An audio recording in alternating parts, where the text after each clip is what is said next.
अज्ञानतिमिरान्धस्य ज्ञानाञ्जनशलाकया चक्षुरुन्मीलितं येन तस्मै श्रीगुरुवे नमः।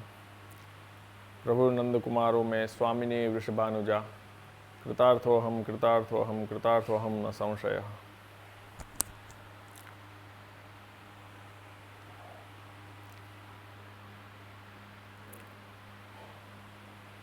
भगवत कृपाथी આજે શ્રી મહાપ્રભુજીના ઉત્સવ નિમિત્તે આપણે વાણી પવિત્ર કરવા, ભગવદ્ ગુણગાન કરવા એકત્ર થયા. ઘણા સમય પછી આવી રીતે એકત્ર થઈને સત્સંગ કરવાનો અવસર પ્રાપ્ત થયો. ગયા વર્ષે પણ આ મહામારીના હિસાબે ઉત્સવનું આયોજન ઉજવણી ન થઈ શકી,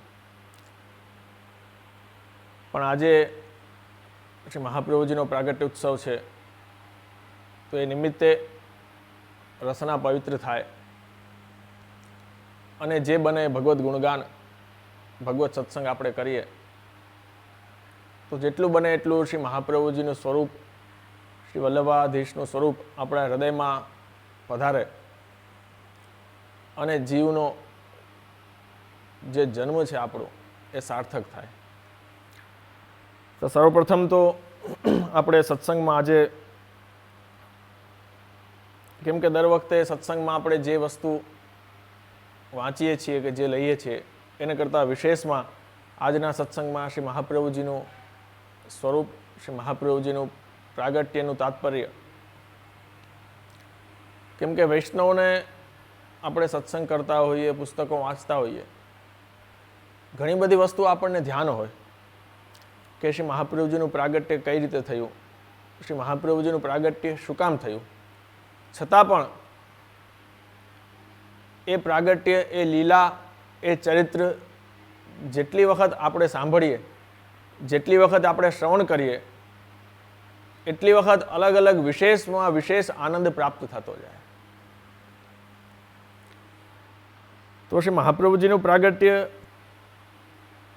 આ ભૂતલ ઉપર અને આવા કલિયુગમાં શું કામ થયું, તો એ ખૂબ સુંદર પ્રસંગમાં શ્રી ગોકુલનાથજીના કૃપાપાત્ર ભગવદીય કલ્યાણ ભટ્ટ એમણે એકવાર શ્રી ગોકુલેશ પ્રભુને પ્રશ્ન કર્યો કે કૃપાનાથ, મારા મનમાં એક સંદેહ રહે છે કે શ્રી પૂર્ણ પુરુષોત્તમને ગોલોક ધામમાંથી આ ભૂતલ પર પ્રગટ થવું હતું તો બીજા ઉત્તમ યુગોમાં નહીં, અને આ ઘોર કલિકાલમાં શ્રીનાથજી સ્વરૂપે પોતે જ કેમ પ્રગટ થયા, અને એ પણ આ ઘોર કલિકાલમાં. બીજા કેટલા બધા યુગો છે એમાં નહીં, પરંતુ આ કલિકાલમાં જ કેમ પ્રગટ થયા. ત્યારે શ્રી ગોકુલનાથજીએ મંદ હાસ્ય કરીને અને કરુણા દ્રષ્ટિ કરીને એ પ્રસંગનું વર્ણન કર્યું કે રસો વૈસહ, પુરુષોત્તમ નિજ લીલા ધામમાં નિજજનો સાથે વિવિધ લીલાઓ કરે છે. નિત્ય લીલા નિત્ય નૂતન. ઠાકોરજી આપણે જે પણ અહીં દર્શન કરીએ છીએ, કીર્તન કરીએ છીએ, એ બધી લીલાઓ, કીર્તન આધારિત જે પણ લીલાઓ થાય છે, જે પણ અષ્ટાયમ સેવા થાય છે, એ બધી નિત્ય લીલાઓ ગૌલોક ધામમાં, નિકુંજમાં નિત્ય બિરાજે છે, અને એ જ લીલાઓ ઠાકોરજી પણ ત્યાં કરે છે. અને એ જ ભાવથી આપણે પણ અહીં એ સ્વરૂપની ઠાકોરજી નિત્ય લીલા કરે જ છે, નિત્ય ઉત્સવો થાય છે, અને હજી પણ એ વસ્તુ પ્રગટ બિરાજે છે. એ ભાવથી આપણે પણ સેવામાં એ પ્રકાર કરીએ છીએ અને કીર્તનો ગાઈએ છીએ. તો જ્યારે ઠાકોરજી લીલા ધામમાં બિરાજતા હતા ત્યારે પોતે ઠાકોરજી સર્વ લીલા કરવાને સમર્થ છે, આનંદ ઘન છે, રસિક શિરોમણી છે, સર્વગુણ સંપન્ન છે, કૃપા સિંધુ, દીનબંધુ, ભક્તવત્સલ છે. સર્વના શિરોમણી એવા આ પરબ્રહ્મ પુરુષોત્તમ પાસે સર્વ અવતારો, અંશ અવતાર, કલા અવતાર, વિભૂતિ અવતાર, 14 લોક, 14 અખિલ બ્રહ્માંડ, વેદ, અષ્ટમહાસિદ્ધિ, નવનિધિ, 4 પુરુષાર્થ આદિ સર્વ કોઈ હાજર રહે છે. કેમ કે જ્યારે કોઈ ચક્રવર્તી રાજા હોય અને એના નીચે જેટલા પણ સામાન્ય રાજા હોય, જ્યારે મહાસભા થાય ત્યારે બધા રાજાઓને આવવું પડે અને એ ચક્રવર્તી રાજા જેમ કે એમ એને કરવું પડે. તો અહીં પણ ઠાકોરજીની સેવામાં, હાજરીમાં કોઈ દૂર કોઈ નજીક અલગ અલગ વિભૂતિઓ, દેવી દેવતાઓ બધા હાજર છે. એટલે જ તો આપણા પુષ્ટિ માર્ગમાં કહેવાય છે કે મુખ્ય આપણે ઠાકોરજીને પરબ્રહ્મ પૂર્ણ પુરુષોત્તમ રસિક શિરોમણી યશોદોત્સંગ લાલિત ભગવાન શ્રી કૃષ્ણની સેવા કરી લઈએ, ઠાકોરજીની સેવા કરી લઈએ એટલે બધું એમાં આવી ગયું. કેમ કે એમના નીચે જ તો બધા દેવી દેવતાઓ છે, જેટલી પણ વિભૂતિઓ છે, જેટલા પણ છે, જે લોક અત્યારે બધી જગ્યાએ ભટકે છે કે મારે આમનું કરવું છે ને ઓનું કરવું છે ને આનું કરવાની જરૂર છે ને, પરંતુ એમાં જ એકમાં જ બધું આવી જાય છે કે જેમ મુખ્ય છે તેમાં બધું આવી ગયું. તો એ રીતે ઠાકોરજી પાસે બધા શક્તિઓ પણ હાજર હોય છે. તેમાં કૃપા શક્તિ છે, ઈચ્છા શક્તિ છે, ભક્તિ શક્તિ છે, પ્રભુતા શક્તિ છે, જ્ઞાન શક્તિ છે. એ બધી શક્તિઓ મૂર્ત સ્વરૂપે ત્યાં હાજર બિરાજતી હોય. જેમ કે ઠાકોરજીને ઈચ્છા થઈ કે કૃપા કરવાની, તો એ કૃપા રૂપી એક શક્તિ છે. જે પ્રમાણે શ્રી યમુનાજી છે, ગંગાજી છે, અલગ અલગ કેમ સ્વરૂપ છે, એનું આધિભૌતિક, આધ્યાત્મિક અને આધિદૈવિક સ્વરૂપ હોય છે. એમ ઠાકોરજી કૃપા કરે તો એ કૃપા શક્તિ છે, એનું આધ્યાત્મિક સ્વરૂપે છે, આધિદૈવિક સ્વરૂપ પણ છે. તો એક વખત શ્રીજી એટલે ઠાકોરજી સ્વામિનીજી સાથે અતિ આનંદમાં બિરાજતા હતા. ત્યારે આપના મનમાં ભૂતલ પરના ભક્તોની સહજ સ્મૃતિ થઈ ગઈ. ઘણી વખત થાય એવું, કેટલા વર્ષોથી જીવ વિખૂટા પડી ગયા હોય એટલે ઠાકોરજીને યાદ આવી. કેમ કે આપણે વાર્તા પ્રસંગોમાં જોઈએ છીએ કે જ્યારે જ્યારે જીવને અપરાધ પડે છે, એ જીવને અપરાધ વશ જે પણ દોષ થાય છે, એટલે સ્વામિનીજી હોય કે બીજા જે પ્રમાણે હોય, એ શાપથી એ જીવ ભૂતલ ઉપર આવે છે. તો એ બધા જીવોને ઠાકોરજીને યાદ આવી,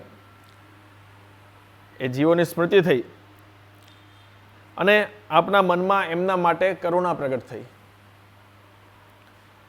એમનો લીલામાં પુનઃ અંગીકાર કરવાની આપને ઈચ્છા થઈ અને જેમ ઈચ્છા થઈ એટલે તરત જ આપની જે ઈચ્છા શક્તિ છે એ પ્રગટ થઈ મૂર્ત સ્વરૂપે અને આજ્ઞા વિનંતી કરી કે શું આજ્ઞા છે, શું સેવા કરું. ત્યારે આપ શ્રી આજ્ઞા કરી કે આ ભૂતલ પરના જેટલા જીવો છે એમને પાછા મારી પાસે ઉદ્ધાર કરીને બોલાવવાની ઈચ્છા છે મારી. ત્યારે ઈચ્છા શક્તિએ વિનંતી કરી કે કૃપાનાથ, આપની ઈચ્છા માત્રથી સર્વ કાંઈ સિદ્ધ થઈ જાય છે, પરંતુ આ કલિકાલના દેવી જીવોના ઉદ્ધારની આપની ઈચ્છા છે ને એ અતિ દુષ્કર છે. એ કોઈ સામાન્ય વાત નથી. કેમ કે એમનામાં ધર્મ નથી, વ્રત નથી, તપ નથી, જપ નથી, દાન નથી અને જ્ઞાન અને વૈરાગ્ય પણ નથી. કોઈ બહુ મોટી વાત છે, સામાન્ય વાત નથી. એ કોઈનું સામાન્ય કોઈનું કામ નથી કે આ જીવોનું, અત્યારના કલિકાલના જીવોનું ઉદ્ધાર કરીને ઠાકોરજી પાસે પહોંચાડવા. જેટલા અહીં બેઠા છીએ આપણને બધા જીવોને ખબર છે કે કેટલી દુષ્ટતા જીવોમાં ભરેલી છે. આપણે કે શું ખરાબી છે, કેવા ભાવના છે, કેટલો ભાવ છે, કેટલો નથી, કેટલો સ્વાર્થ છે, કેટલો કામ છે, કેટલો લોભ છે, એ બધી ખબર છે. હવે એ આવા જીવોને ઉદ્ધાર કરીને જે શુદ્ધ સ્વરૂપ છે એમની પાસે પહોંચાડવા એ બહુ અઘરું કાર્ય છે.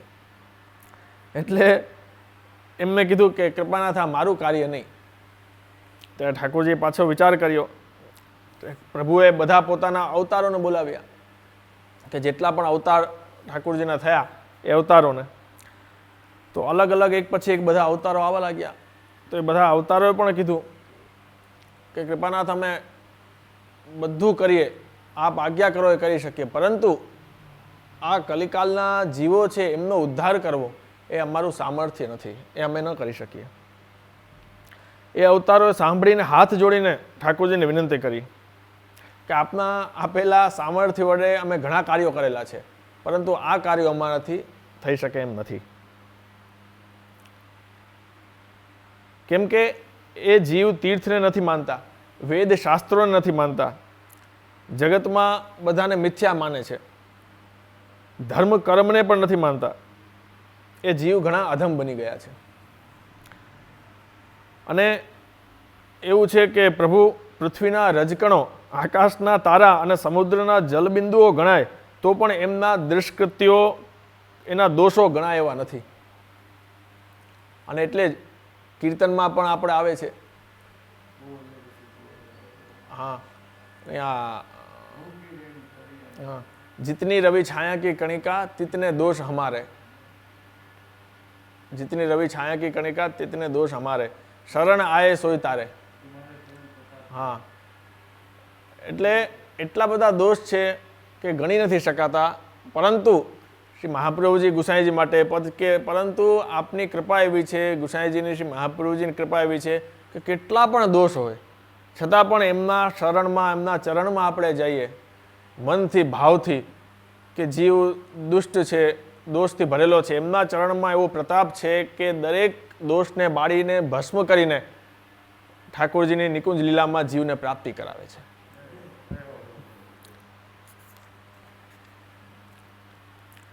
ત્યારે ભગવાને પોતાના, ઠાકોરજીએ પોતાના મહાનારાયણ, મહાવૈકુંઠનાથ એમની તરફ દ્રષ્ટિ કરીને પૂછ્યું, તમારાથી આ કાર્ય થાય? ત્યારે એ પણ ગંભીરતાથી કીધું કે અમારે કોઈ બીજા સાધનની અપેક્ષા નથી. આજ પર્યંત આપની સર્વ આજ્ઞાઓ પાડી છે, આપના બળથી સર્વ કાર્ય કર્યું છે, પણ આ કાર્યમાં અમને સંદેહ છે કે કલિયુગના જીવ એમનો ઉદ્ધાર ન થાય તો અમારી સાથે આપની પણ પ્રતિષ્ઠા જાય, એટલે એ કાર્ય અમારાથી નહીં થાય.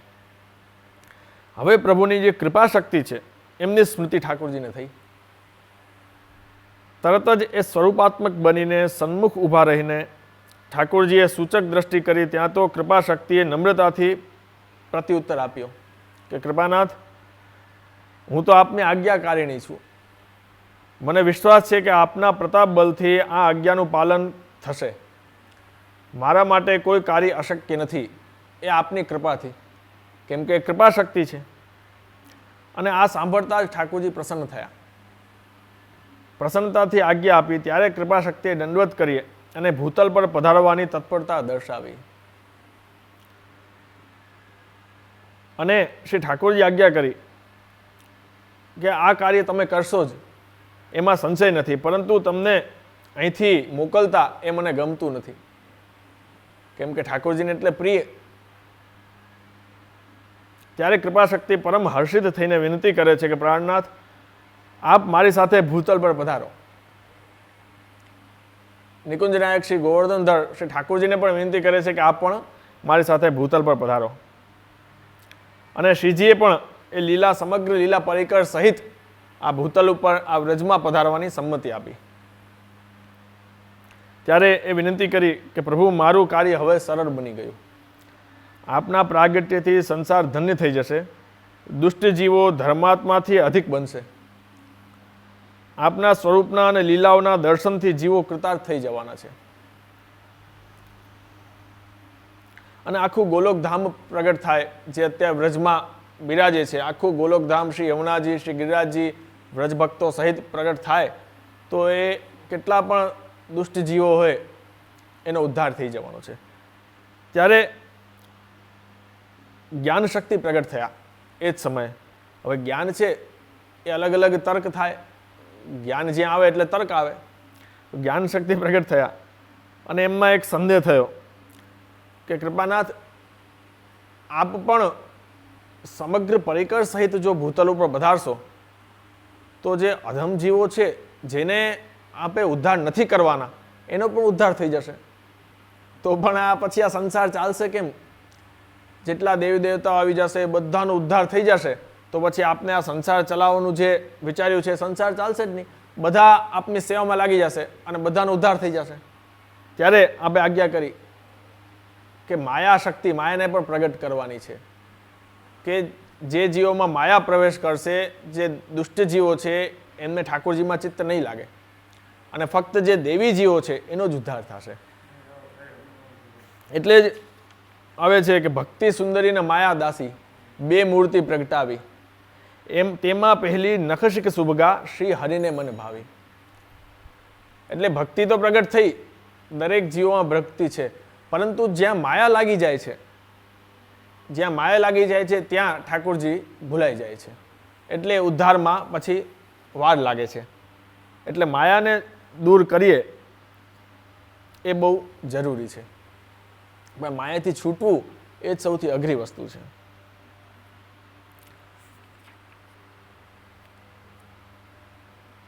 અને એમાં આપશ્રી આજ્ઞા કરે છે કે માયા કેવી, કે એ માયા જ્યારે આવે કલિયુગના જીવોને ત્યારે શું શું આવે સાથે? અવિશ્વાસ આવે, દોષ દ્રષ્ટિ આવે, અન્યાશ્રય આવે, લોકેશના આવે. લોકેશના એટલે લોકમાં મારી નામ થાય.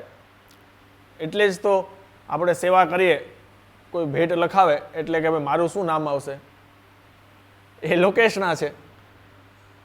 કેમ કે નકર તો એમ થાય કે મેં આટલી સેવા કરી, નામે નથી આવતું, તો એક મનમાં ખચવાટ થાય જ્યારે માયા લાગેલી હોય ને, લોકેશન આવે એટલે. પછી ભગવદીય દ્વેષ આવે, કામ આવે, ક્રોધ આવે, તુચ્છ ફલની વાંછના આવે. આ બધા તુચ્છ ફલો જ છે. લોકેશના છે શું છે? હા, લોકેશના એ તુચ્છ ફલ છે. એ તમે દીધું ને તરત ફલ મળી ગયું, લોકેશના પૂરી થઈ ગઈ ને લોકોએ વાહ વાહ થઈ ગયું, એટલે એ ફલ છે, તુચ્છ ફલ છે. કામ, ક્રોધ, લોભ, મોહ, મદ, મત્સરાદિ, ધનની આસક્તિ, ભોગાસક્તિ, એ બધું ઘણું બધું આવે. પછી માયાથી અલૌકિક તત્વોમાં પણ લોકોની લૌકિક દ્રષ્ટિ કરાવશે. અલૌકિક તત્વો એમાં પણ લૌકિક દ્રષ્ટિ થાય. સેવા પરિકર છે કે સેવા છે કે કોઈ પણ વસ્તુ હોય એમાં લૌકિક દ્રષ્ટિ થાય કે આ તો લૌકિક છે, આમાં આવું થોડી હોય એમ. તુચ્છ ફલવાંછના, અન્ય દેવી દેવોની ઉપાસના કરાવશે અને જીવોને પ્રભુથી બહિર્મુખ રાખશે. આ માયા કરશે એટલે જે સાચા ભગવદીય પુષ્ટિ દેવી જીવો છે એનો જ ઠાકોરજી ઉદ્ધાર કરે. તો એ જે કૃપા શક્તિ છે, શ્રી ગોકુલનાથજીએ ગોકુલેશ પ્રભુ આજ્ઞા કરી કૃપા શક્તિ, એ શ્રી વલ્લભ પ્રભુ, એ શ્રી મહાપ્રભુજી સ્વરૂપે દરેક પુષ્ટિ માર્ગીય જીવો માટે ઠાકોરજીએ પધરાવ્યા કે આપ જ એમનો ઉદ્ધાર કરીને પાછા મારા પાસે જીવને લઈ આવી શકશો. અને એ શ્રી મહાપ્રભુજીનું પ્રાગટ્ય ઉત્સવ આજે આપણે એ ભગવદ્ ગુણગાન, ભગવત સત્સંગ દ્વારા કરીએ, શ્રી મહાપ્રભુજીના સ્વરૂપને હૃદયારૂઢ કરીએ કે કેટલું કૃપાનું સ્વરૂપ, લાવણ્ય રૂપ સ્વરૂપ, કે કોઈ પણ જીવ કેટલા પણ અધમ દોષ કરેલા હોય, ફક્ત દ્રષ્ટિ માત્રથી એમનું આપણે સ્મરણ કરીએ, એક ભાવથી, પ્રેમથી, સર્વોત્તમ સ્તોત્રના પાઠ કરીને એક નામ પણ આપણે જો કેવા સુંદર સુંદર નામ છે આપશ્રીના, એ નામનો ખાલી એક સામાન્ય અર્થ આપણે સમજીએ ને તો પણ આપણા રોમ રોમ પ્રફુલ્લિત થઈ જાય. કેમ કે નામનો પ્રતાપ એવો છે અને નામમાં એક એક નામમાં એટલો ગૂઢ રસ શ્રી ગુસાઈજીએ ભરેલો છે. તો એ જીવ આપણે સમજીએ એ પ્રમાણે આજ્ઞા કરીને આગળ આપણે થોડું નામનો મહિમા કે સર્વોત્તમ સ્તોત્રમાં જે શ્રી મહાપ્રભુજીના નામો છે એમાંથી એક સુંદર શ્લોક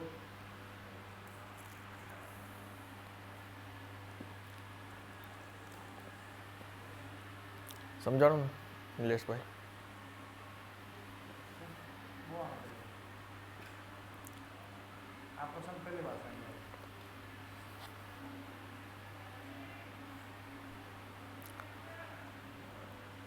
શ્રી સર્વોત્તમ સ્તોત્રમાં ઓમ જોઈએ તો બધા શ્લોકો ખૂબ જ સુંદર છે, પરંતુ આજના ઉત્સવમાં કોઈ એક શ્લોકનું આપણે અવગાહન કરીએ, કેમ કે આખું સર્વોત્તમ સ્તોત્રનું અવગાહન કરવો તો સમય એટલો ન થાય, પરંતુ એક અતિ અદ્ભુત ને ખૂબ જ સુંદર શ્લોક સર્વલક્ષણ સંપન્ન શ્રી કૃષ્ણ જ્ઞાનદોહ ગુરુ સ્વાનંદ તુંદિલ પદ્મદલાયત વિલોચન. કેટલો અદ્ભુત શ્લોક છે. કે શ્રી મહાપ્રભુજીનું સ્વરૂપ સર્વ લક્ષણ સંપન્ન, કે આપમાં બધા લક્ષણો છે. એ કેવા કેવા? તો સૌથી પહેલાં તો સામાન્ય અર્થ આપણે જોઈએ. સર્વગુણ જેનામાં પૂર્ણ છે એવા શ્રી કૃષ્ણ સંબંધી જ્ઞાન આપનાર ગુરુ, પોતાના આનંદે કરીને મસ્ત, એટલે સ્વાનંદ તુંદિલ, એટલે આપ શ્રી પોતાના જ આનંદમાં ઠાકોરજીની લીલામાં મગ્ન આપ બિરાજે છે. પદ્મ દલાયત વિલોચન, કે વિશિષ્ટ આપના નેત્ર છે, પદ્મ કમળ જેવા નેત્ર શ્રી મહાપ્રભુજીના છે. હવે એનો આશય જોઈએ. સર્વલક્ષણ સંપન્ન છે, શ્રી કૃષ્ણ જ્ઞાનદો ગુરુ છે, શ્રી કૃષ્ણ જ્ઞાનદ છે, ઠાકોરજી કૃષ્ણનું જ્ઞાન આપણને શ્રી મહાપ્રભુજી આપે છે. તેનો આશય એવો છે કે પુષ્ટિમાર્ગીય જનોને શિક્ષણ આપવા વડે જે નિખિલેષ્ટત્વ કહ્યું, એટલાથી જ કંઈ ભક્તિમાન જનોની સર્વ ઈચ્છાઓ પૂર્ણ કરવા પણ સિદ્ધ થતું નથી. કારણ કે ભક્તિમાર્ગ અનેક પ્રકારના ભાવોના પ્રકારથી છે. તે સર્વ પ્રકારના ભાવો પૂર્ણ કર્યા વગર સર્વ અર્થ પૂર્ણ કરવા પણ સંભવતું નથી. આ પ્રકારે સર્વ અર્થો સંપૂર્ણ કરવા પણ એવા પ્રકારના ગુણો વગર ન બની શકે. સર્વ પ્રકારના ગુણ હોવા જોઈએ, તો જ એ કૃપા થાય. તો શ્રી ગોકુલનાથજી સમજાવે છે આ સર્વોત્તમ સ્તોત્રના નામમાં, વ્યાખ્યામાં, કે જેમ શ્રી કૃષ્ણે બ્રજભક્તો, ગાયો, ગ્વાલ, સખાઓ આદિને નિસાધન જોઈને જેમ સ્વરૂપાનંદનું દાન કર્યું, તેમજ અનેક દુષ્ટ દૈત્યોનો નાશ કર્યો છે, તેવી જ રીતે શ્રી મહાપ્રભુજીએ નિસાધન દેવી જીવો, સ્ત્રી શૂદ્રાદિ આદિ બધાનો અંગીકાર કર્યો છે. અને જે ભક્તો જેવો મનોરથ હોય તેવો સિદ્ધ કર્યો છે. આથી જે લક્ષણો શ્રી ઠાકોરજીમાં છે તે બધા લક્ષણો શ્રી મહાપ્રભુજીમાં છે, એટલે સર્વ લક્ષણો. જેમ શ્રી કૃષ્ણચંદ્રે દુષ્ટ દૈત્યનો નાશ કર્યો, તેવી જ રીતે આપે માયાવાદીઓનું ખંડન કરીને પુષ્ટિમાર્ગનું સ્થાપન કર્યું. આથી શ્રી ગુસાઈજીએ સર્વ લક્ષણ સંપન્નાય નમઃ એ શ્રી મહાપ્રભુજીનું નામ નિરૂપણ કર્યું.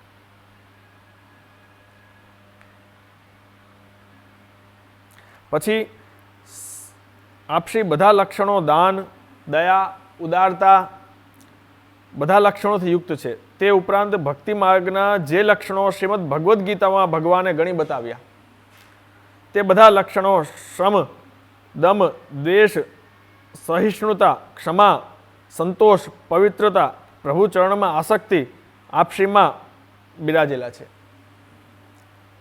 ટૂંકમાં એવા બધા દિવ્ય ગુણોના આપ ભંડાર છો, એવું શ્રી ગુસાઈજી આજ્ઞા કરે છે. અને જેમ સર્વનિર્ણય પ્રકરણમાં આપ મહાપ્રભુજી જ આજ્ઞા કરે છે કે ગુરુના લક્ષણ શ્રી કૃષ્ણ સેવા પરમ વીક્ષ્ય દંબાધિ રહિતમ નરમ શ્રી ભાગવત તત્વજ્ઞમ ભજે જિજ્ઞાસુ આદરાત, કે આપ માત્ર ને માત્ર લક્ષણ શ્રી મહાપ્રભુજીમાં એ ગુણ બિરાજે છે. અને સર્વલક્ષણ સંપન્ન આપશ્રીમાં નિત્ય લીલા સ્થિત સર્વ સામગ્રીના ચિહ્નો પ્રગટ દ્રશ્યમાન હોવાથી પદ્મનાભદાસજી પણ ખૂબ સુંદર એક વર્ણન કરે છે. વિવિધ રસ રાસ વૃંદાવનમ તાદૃશમ વલ્લભ ઉર પ્રેમ દેશ વીક્ષ્યમ તડિત ધનુદ્યુતિ સદૃશ દ્વિજાવિવ ઉપસ્થિ શ્યામ રૂપાકૃતિ અંગ નિરીક્ષ્યમ. અને રામદાસજી પણ ગાય છે, વલ્લભ બરનો કહા બડાઈ જાકે રોમ રોમ પ્રતિ કોટી ગોવર્ધન રાય. તો આ નામ વીર્ય ધર્મ સૂચક છે. શ્રી ગોકુલનાથજી ટીકામાં બતાવ્યું કે સર્વલક્ષણો એટલે કયા લક્ષણો? સર્વલક્ષણ એટલે એનું કંઈક અર્થ તો હોય ને. સર્વલક્ષણ એટલે કયા? કે માણસમાં જેવા લક્ષણો ગુણો હોય છે એવા લક્ષણો, કે જેમ કે ઉદારતા, સાત્વિકતા, સંયમતા.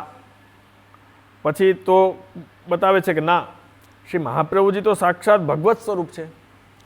માનવના લક્ષણો તો એમનામાં હોય જ, એ તો સામાન્ય માનવ સ્વરૂપે પ્રગટ થયા છે, એ તો હોય જ, મહાપુરુષ સ્વરૂપે પ્રગટ થયા છે, એ કોઈ નવાઈની વાત નથી.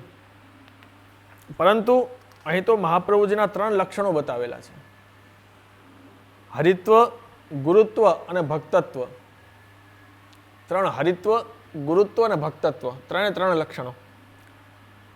હરિત્વ, હરિપણું, ભગવતપણું એ પહેલું લક્ષણ છે કે પોતે ભગવત સ્વરૂપ છે. એના કારણે આપનામાં હરિત્વ છે. તેથી જ તો આપણે શ્રી મહાપ્રભુજીની સેવા કરીએ છીએ. કેમ કે મહાપ્રભુજી ફક્ત ગુરુ સ્વરૂપે નથી બિરાજતા. જેમ કે બેઠકજીમાં આપણે જઈએ તો બેઠકજીમાં ગુરુ સ્વરૂપે જ નથી બિરાજતા, પરંતુ હરિ સ્વરૂપે ઠાકોરજી પુરુષોત્તમ સ્વરૂપે પણ બિરાજે છે. એટલે જે ગુરુની જે સેવા થાય એ જ પ્રમાણે, જે પ્રમાણે ઠાકોરજીની સેવા થાય એ જ ક્રમ બેઠકજીમાં પણ હોય છે. ઝારીજી ભરવાનો, અષ્ટાયમ પ્રકારનો સેવાનો, ભોગ ધરવાનો, શૃંગારનો બધો ક્રમ. કેમ કે સાક્ષાત હરિ પુરુષોત્તમ સ્વરૂપે પણ બિરાજે છે. એટલે હરિત્વ સ્વરૂપ, એટલે સર્વ લક્ષણ છે. એ પહેલું એમાં છે હરિત્વ. એવા ગુરુ છે કે જેમણે પોતાના સેવકોના અપરાધ ન થાય એની કાળજી રાખી છે. જે આપણે ષોડશ ગ્રંથોમાં જોઈએ છીએ કે ષોડશ ગ્રંથોમાં 1 થી 2 જગ્યાએ જ આપણે જોઈ શકીએ કે એવી આજ્ઞા થઈ છે, સાક્ષાત સીધી આજ્ઞા કે આમ કરો, કે આમ કરો, એવી 1 કે 2 જગ્યાએ જ આજ્ઞા થઈ છે. બાકી સર્વ ગ્રંથોમાં શ્રી મહાપ્રભુજીએ સલાહ આપી છે કે આમ કરવું જોઈએ. વિચારજો કે આમ કરો એવું 1-2 જગ્યા છે, બહુ ઓછું. બાકી શ્રી મહાપ્રભુજી એમ જ આજ્ઞા કરે છે કે જીવને આમ કરવું જોઈએ. શું કામ? કેમ કે જો જીવ આજ્ઞા કરી દે અને ન થાય તો જીવ અપરાધનો દોષી બને. એટલે મહાપ્રભુજી આજ્ઞા કરી કે આમ જીવનું કર્તવ્ય છે, આમ કરવું જોઈએ. એટલે જીવનું કેટલું વિચાર્યું છે કે સેવક થઈને જીવ ગુરુની આજ્ઞાનું પાલન ન કરે તો એનો મોટો દોષ લાગે. એ ગુરુ પાસેથી કોઈ પરમ ફલ મેળવી શકતો નથી. ગુરુને પ્રસન્ન કરવાનો એક જ ઉપાય છે ગુરુનું આજ્ઞાનું નિષ્ઠાપૂર્વક પાલન કરવું. શ્રી મહાપ્રભુજી અંતર્યામી છે, ત્રિકાળ જ્ઞાની છે. આપ જાણે છે કે જે જીવો ભવિષ્યમાં શરણે આવશે તેમાં પુષ્ટિ જીવો ઓછા હશે. મોટા ભાગે પુષ્ટિ પ્રવાહી જીવો હશે કે પુષ્ટિ મર્યાદા જીવો હશે. એટલે વિચારીને આપ શ્રી આજ્ઞા કરી.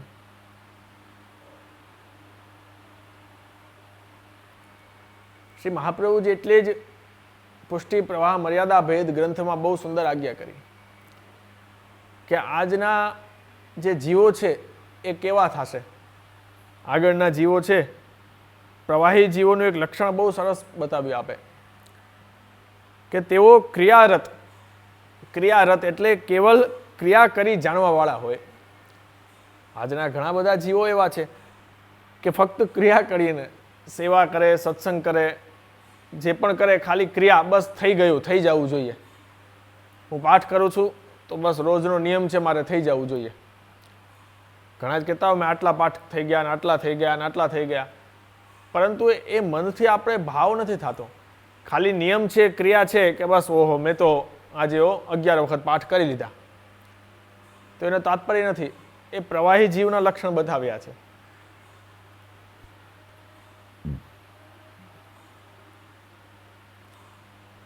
એટલે સેવાની ક્રિયા, સત્સંગની ક્રિયા, જપ પાઠ કરવાની ક્રિયા, બધું ક્રિયા કરવા ખાતર કરે છે.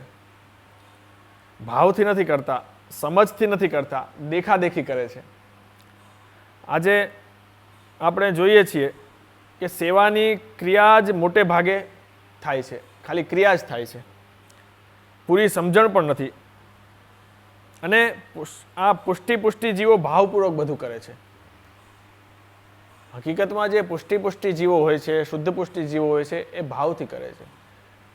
તો આપણે પણ એ પ્રયાસ કરવો જોઈએ કે આપણે પ્રવાહી જીવમાં લાઈનમાં ન આવીને પુષ્ટિ જીવની, શુદ્ધ પુષ્ટિ જીવમાં આવીએ અને જેટલું બને એટલું સેવા છે, સ્મરણ છે, સત્સંગ છે, એ ક્રિયા કરવા ખાતર નહીં, પરંતુ એ ભાવથી થવું જોઈએ.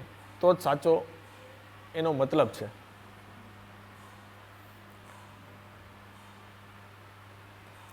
સર્વલક્ષણ સંપન્નનો ત્રીજો અર્થ શ્રી ગોકુલનાથજીએ બહુ સુંદર બતાવ્યો છે કે શ્રી મહાપ્રભુજીના મુખારવિંદમાં સકલ લીલાનો આનંદ બિરાજે છે.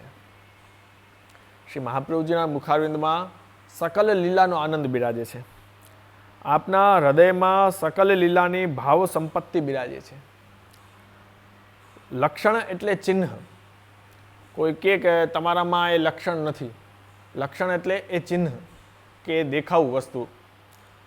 લીલાના લક્ષણ રૂપે આનંદ શ્રી મહાપ્રભુજીમાં પ્રગટ છે. શ્રી મહાપ્રભુજીનું આનંદ રૂપ સર્વ લીલાના ચિહ્નોનું સૂચક કરે છે. કેમ કે સર્વ લીલા બિરાજતી હોય ત્યારે જ એ લીલા આનંદ સ્વરૂપ પ્રગટ થાય. પદ્મનાભદાસજીએ એમના પદોમાં આ સ્વરૂપનું ખૂબ સુંદર નિરૂપણ કર્યું છે. પદ્મનાભદાસજીના તમે કીર્તન જુઓ શ્રી મહાપ્રભુજીના, એમાં ખૂબ આનંદ સ્વરૂપનું લીલાનું વર્ણન કરેલું છે. શ્રી મહાપ્રભુજીનું સ્વરૂપ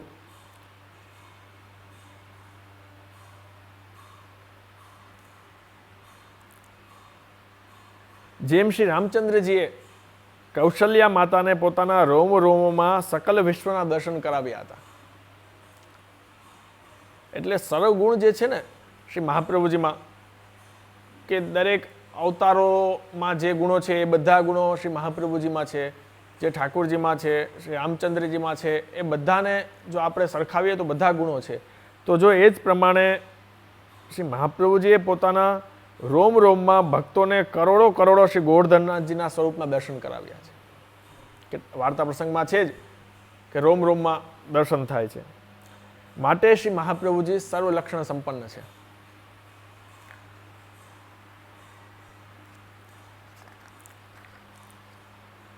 એટલે આ શ્રી સર્વોત્તમ સ્તોત્ર શ્રી મહાપ્રભુજીનું એક એક નામ શ્રી ગોકુલનાથજીએ જીવ માથે કૃપા કરીને એટલું વિશદ વર્ણન કરેલું છે કે હજી આપણે તો શ્લોક એક પૂરો નથી થયો, ખાલી એક નામમાં જ આટલી વાર લાગી. ખાલી સર્વલક્ષણ સંપન્નમાં જ શ્રી કૃષ્ણ જ્ઞાન, પછી ગુરુ સ્વાનંદ તુંદિલ, પદ્મદલાયત વિલોચન, એ બધું તો બાકી છે. ખાલી એક આટલું નામમાં એટલું. તો કહેવાનો તાત્પર્ય છે કે મહાપ્રભુજીનું જે સ્વરૂપ છે, શ્રી કૃષ્ણનું જ્ઞાન આપે છે. એ ગુરુ કેવા છે કે ફક્ત ને ફક્ત પરબ્રહ્મ પૂર્ણ પુરુષોત્તમ ભગવાન શ્રી કૃષ્ણનું જ આપણને જ્ઞાન કરાવે. કે જે જીવ મહાપ્રભુજીમાં પ્રીતિ કરે, આ સંપ્રદાયમાં આવે અને હૃદયથી અને ભાવથી એ સિદ્ધાંતોનું અવગાહન કરે, એ સિદ્ધાંતોને જેને કહેવાય આપણે કે એને જીવે, એને જીવનમાં ઉતારે, તો 100% એ જીવની પ્રીતિ શ્રી કૃષ્ણમાં થાય જ છે. શ્રી કૃષ્ણમાં જ, એટલે માત્ર ને માત્ર શ્રી કૃષ્ણમાં થાય. જો એ આપણા પુષ્ટિમાર્ગીય શ્રી મહાપ્રભુજીના વચનામૃત પુષ્ટિમાર્ગના સિદ્ધાંતો ને પોતાના જીવનમાં ઉતારે, તો પછી એને એના જીવનમાં બીજા કોઈ પણ અવતારો હોય કે કોઈ પણ બીજા દેવી દેવતાઓ હોય કે કોઈ પણ વસ્તુમાં એની રુચિ ન થાય. માત્ર ને માત્ર યશોદોત્સંગ લાલિત ભગવાન શ્રી કૃષ્ણ વ્રજમાં બિરાજતા ઠાકોરજીમાં જ એની પ્રીતિ થાય. એ શ્રી મહાપ્રભુજીનું સ્વરૂપ છે. એનો તાત્પર્ય કે જે વૈષ્ણવ, જે ભગવદીઓ હોય, એને માત્ર ને માત્ર ઠાકોરજી સિવાય કે જે વ્રજના અધિપતિ છે, યશોદોત્સંગ લાલિત છે, એમાં જ એકમાત્ર પ્રેમ હોય, તો એ જીવને સમજી લેવું કે એને પુષ્ટિમાર્ગના મહાપ્રભુજીના સિદ્ધાંતો હૃદયારૂઢ કરેલા છે.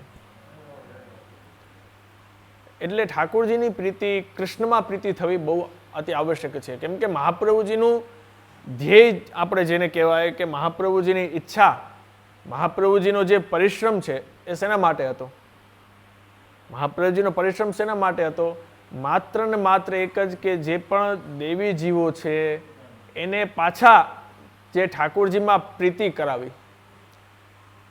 કેમ કે એક જેને કહેવાય આપણે કે મહાપ્રભુજી માટે તો બધું એક સામાન્ય આપણે ભાષામાં કહીએ તો એક રમતની વાત હતી.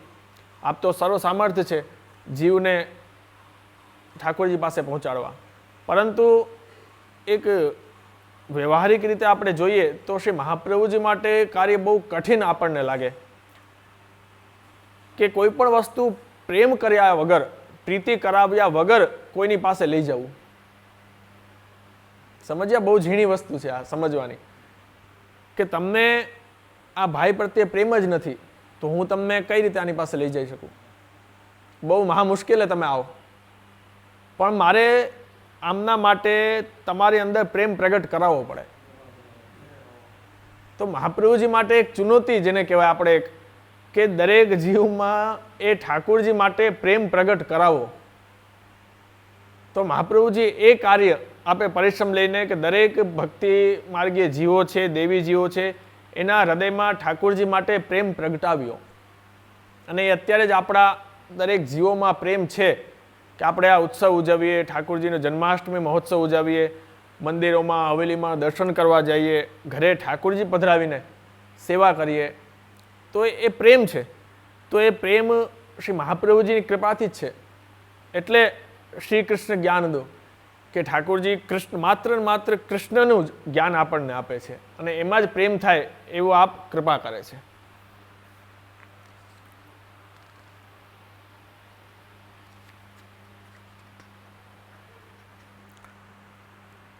અને મહાપ્રભુજીનું સ્વરૂપ જે નામ છે એ નામને સંગતથી જો આપણે ચરિત્ર સાથે કરીએ કે જે પણ આપના ચરિત્ર છે એની સાથે જો સંગતિ કરીએ, સંગતિ તો ઘણી બધી પ્રસંગો ઘણા બધા ચરિત્રોમાં આપણે આવે છે કે જે પ્રમાણેનું નામ છે એવું જ આપનું ચરિત્ર છે. તો એવા તો ઘણા બધા છે, પરંતુ અમુક એવા પ્રસંગો, એક પ્રસંગ કે મહાપ્રભુજી વિરહનું દાન કરે છે. કૃષ્ણમાં પ્રેમ થાય એટલે પછી વિરહ થાય. જો અગાધ અતૂટ પ્રેમ હોય તો એ વિરહ સુધી જીવ પહોંચે છે.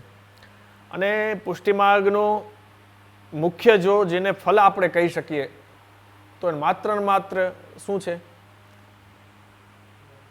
વિપ્રયોગ, વિરહ છે. કે જ્યાં સુધી વિરહ નથી, વિપ્રયોગ નથી થયો, ત્યાં સુધી બધું બેકાર છે. તાપ તો જોઈએ, તાપ નથી. કેટલા વર્ષો સુધી આપણે પુષ્ટિમાર્ગીય જીવી લીધું અને છેલ્લે એમને ચાલ્યા ગયા, પણ જો વિપ્રયોગ વિરહ નથી થતો ઠાકોરજી માટે, શ્રી મહાપ્રભુજી માટે, ત્યાં સુધી બધું નકામું છે. તો એ વિપ્રયોગનું દાન કોણ કરે? શ્રી મહાપ્રભુજી કરે. કેમ કે ગુરુ જ સમર્થ છે, ગુરુ જ કરી શકે. કેમ કે જે સંપ્રદાયના મુખ્ય આચાર્ય છે, જે ગુરુ છે, એમની જ શરણે આપણે જઈને એમને જ વિનંતી કરીને એ ભાવ, કેમ કે આજના લૌકિક જીવો છે, લૌકિક જીવોને એવું સામર્થ્ય નથી કે શ્રી મહાપ્રભુજી ગુરુ સાક્ષાત પધારીને એમની સાથે વાતો કરે. એવું કોઈ જીવોમાં સામર્થ્ય નથી. તો ફક્ત મહાપ્રભુજી શું સાંભળે? આપણો લૌકિક નહીં પરંતુ અલૌકિક જે આપણો ભાવ છે, એ અલૌકિક ભાવ, હૃદયનો ભાવ છે, એ મહાપ્રભુજી સુધી પહોંચે અને આપ શ્રી સમજે કે આ જીવને ઠાકોરજીને પ્રાપ્ત કરવાની તાલાવેલી છે, લાલસા છે, ત્યારે એ કૃપાનું દાન કરે, વિપ્રયોગનું દાન કરે. જો આપણામાં આરતી નથી, આપણે તમે આમ હાથ નહીં કરો તો હું દઈશ કઈ રીતે? પહેલાં તમારે આમ હાથ તો કરવો પડશે ને, તો હું આપી શકું. તમારે હાથ જ આમ નહીં કરો તો હું દેવું કેમ? એટલે આપણા ભાવ છે, ઠાકોરજી પાસે આપણે સેવામાં હોઈએ કે મહાપ્રભુજીનું ચિંતન કરતા હોઈએ ત્યારે આપણો ભાવ તો પહેલાં પ્રગટ થવો જોઈએ મહાપ્રભુજી પાસે કે માને ઠાકોરજીમાં પ્રીતિ છે. ત્યારે મહાપ્રભુજી વિપ્રયોગનું દાન કરશે. તો વિરહનું, વિપ્રયોગનું દાન આપણે વાર્તા પ્રસંગોમાં જોઈએ છીએ કે એ વાર્તા છે બાબા વેણુ, કૃષ્ણદાસ અને જાદવદાસ ખવાસ. કેટલો સુંદર પ્રસંગ છે કે કઈ રીતે ઠાકોરજીની લીલામાં પ્રાપ્તિ થઈ. અને કલ્યાણરાયજીની સેવા કરતા અને પછી જ્યારે શ્રી મહાપ્રભુજી પધાર્યા, એમને શરણે લીધા, બ્રહ્મ સંબંધ આપ્યો, ત્યારબાદ એ ખૂબ પ્રેમથી ત્રણે સેવા કરતા. તો એક દિવસ કલ્યાણરાયજીએ એમને આજ્ઞા કરી કે તમે ત્રણેય વ્રજમાં જાઓ, વ્રજમાં જઈ અને શ્રી ગોવર્ધનનાથજીના દર્શન કરો. ત્યાં તમને ત્રણેયને લીલામાં પ્રાપ્તિ થશે. અને અહીં જુઓ, વિપ્રયોગનું દાન આપે છે. અહીંથી પણ વિપ્રયોગનું દાન પોતાના જે ઠાકોરજીની સેવા કરે છે એમને છોડીને હવે વિપ્રયોગ કરો, એ પણ વિપ્રયોગ થયો. અને ત્યાં આગળ જોજો પછી હવે કે બાબા વેણુએ વિનંતી કરી કે કૃપાનાથ, આપની સેવા કોણ કરશે? તેમને ઠાકોરજી આજ્ઞા કરી, કૃષ્ણદાસ બે ભાઈઓ છે, શ્રી ગુસાઈજીએ વૈષ્ણવ કર્યા છે, તેઓ મારી સેવા કરશે, તમે નિશ્ચિંત થઈને જાઓ. કલ્યાણરાયજીની આજ્ઞા પ્રમાણે ત્રણેય વૈષ્ણવો દંડોત કરીને વ્રજ તરફ જાય છે. થોડા દિવસ પછી મથુરા પહોંચે છે, કેશવરાજીના દર્શન કરે છે અને કૃષ્ણદાસજીને ત્યાં સાક્ષાત શ્રી ગોવર્ધનનાથજીના દર્શન થયા અને તેમને ત્યાં અત્યંત વિરહ થઈ આવ્યો અને એ વિરહમાં એક ખૂબ સુંદર પદની રચના કરી. આલી તું દેખરી નૈનન ગિરિવરધર,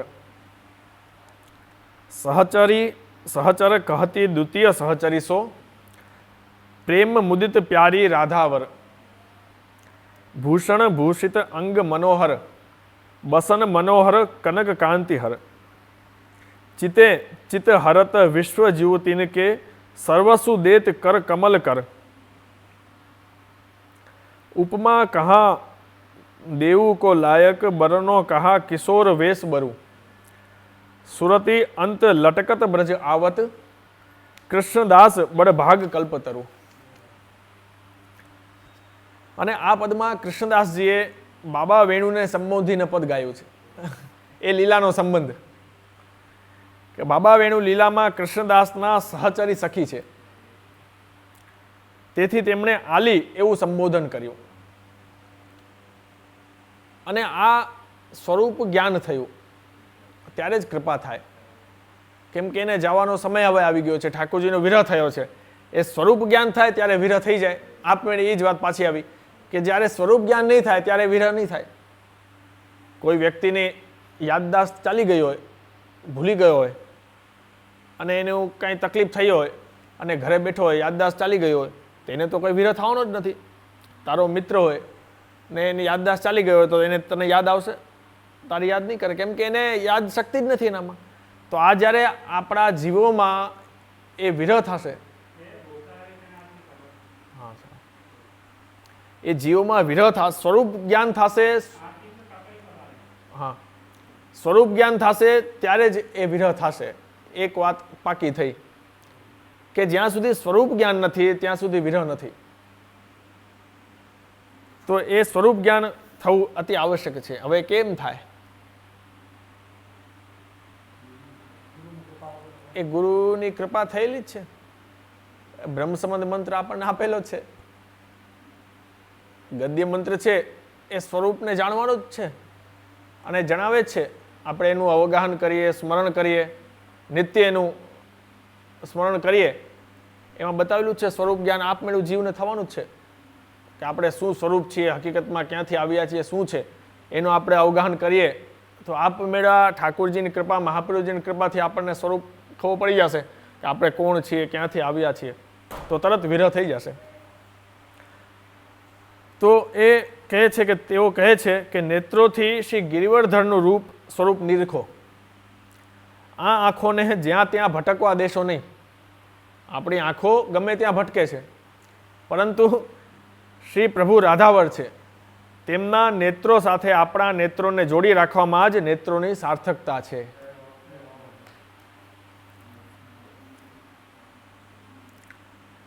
કૃષ્ણદાસજીનો વિરહ શ્રી ઠાકોરજી સહન કરી શક્યા નહીં, તેથી ત્યાં દર્શન કરતા જ કૃષ્ણદાસનો દેહ છૂટી ગયો.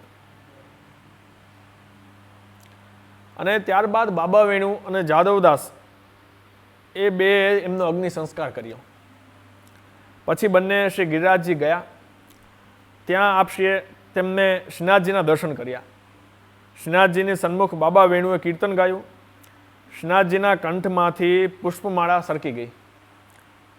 મુખિયાજી રામદાસે માલા અને બીડા બાબા વેણુને આપ્યા.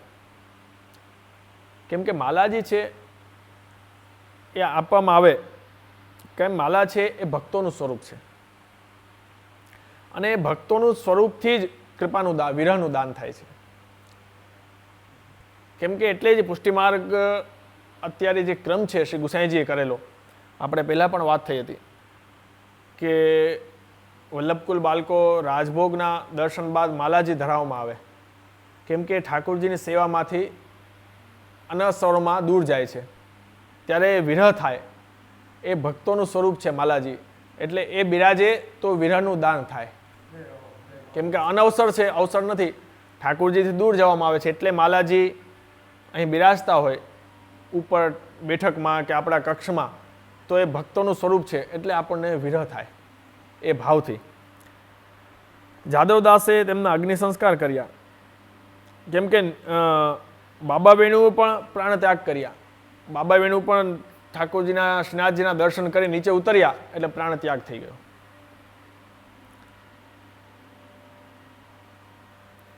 હવે બચ્યા જાદવદાસ.